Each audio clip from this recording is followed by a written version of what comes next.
Joining us on the show right now is Devin Choksi, MBKR Choksi Securities. Devin, good to have you on the show. What is the expectation? What is likely to be your approach given the big global event that's lined up today? Yeah, Anvir, I think the FOMC event is basically, much hyped and speculated about. Well, I believe that it's not very likely that they would withdraw the QE3 in hurry. At the same time, let's not forget that Ben Bernanke's terms are getting over in September. So probably he may want to leave it to his successor to take the course for withdrawal of QE3.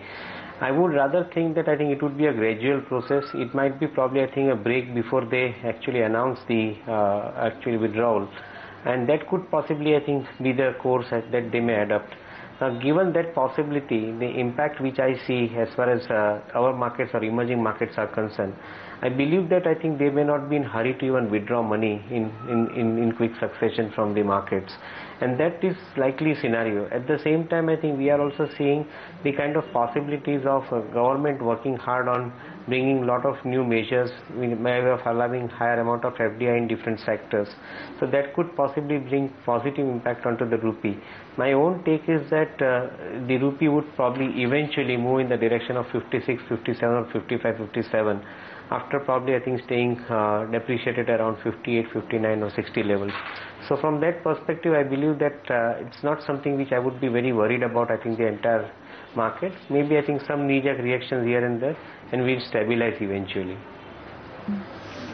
What is your view on the market then, from a 3-month perspective, Devin, because it almost seems like a 500 to 600 point range for the index. At least the last 2 months have been that. Yeah, having seen the movement upwards from 5450 and all the way to 6200 plus levels, it is natural to expect some amount of correction in the market, and which I believe market has done. I'm not too sure whether it wants to fall further, but till the point of time it holds somewhere around 57, 50 odd levels. I wouldn't think that the market would go down in hurry. I would rather think that market would trade in the range of 56, 50, 59, 50 kind of levels, and to break above that range, it would certainly require higher amount of boosters. But I believe that we are going to trade in this range, and maybe the RBI policy in July could possibly clear the way for market to go up in thereafter. But till that point of time, I would believe that we are going to remain in the range of 56, 50, 59, 50. Devin, some big news today. One of or other expected news today. One of them is the potential Videocon deal with ONGC, which would have implications on BPCL too. Just put this into perspective. If indeed this goes through, how big a positive for Videocon, for BPCL? I'll leave aside an ONGC. Yeah, certainly more positive for Videocon, would for sure, because they would have the higher amount of cash flow coming in of $2.5 billion, and that could possibly mean that their position on the cash flow front would improve significantly. Of course, we don't have coverage on Videocon, so won't have any recommendation to offer on this company.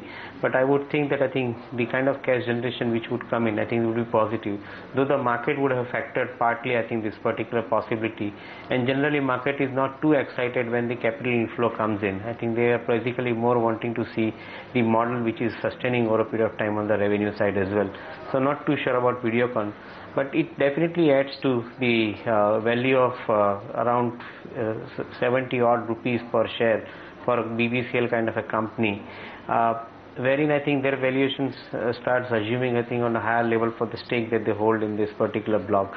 So I would think that going forward with ONGC VVL coming into play and developing this particular block, we probably would think that the higher amount of growth potential coming in for even the valuation of the shares of BPCL. So it's all in all positive, as I would call it, for BPCL. And I would also expect at some point of time the programs coming out from OVL stroke ONGC about development of this block and suggesting how much value addition that it could do for its business. So I would think it is overall positive, and then thinking otherwise.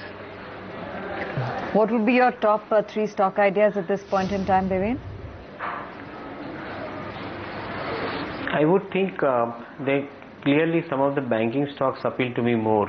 They are remaining at a discounted levels. They are staying in the range of 1 to 1.5 times price to book value, and I'm referring to some of the large size banks like SBI in the PSU space. I believe probably the worst is behind the banking space as a whole, and would think that going forward, I think with the fall in the interest rate, which is more likely, I would think that the banks would probably be the preferred choice for many of the investors. At the same time, even factoring that if the FDI investment is allowed in PSU banks, I think that could be natural beneficiary for re-rating. But that is something which is a little later. I would think that this is a possible area where appreciation could be higher. Otherwise, oil and gas space upstream companies, I think, should find a little more favor at this point of time. Given the possibility of price hike for the gas by the end of this month, I would think that many of the upstream companies like Reliance and ONGC could find better favor, or I think the preference in the portfolio of investors.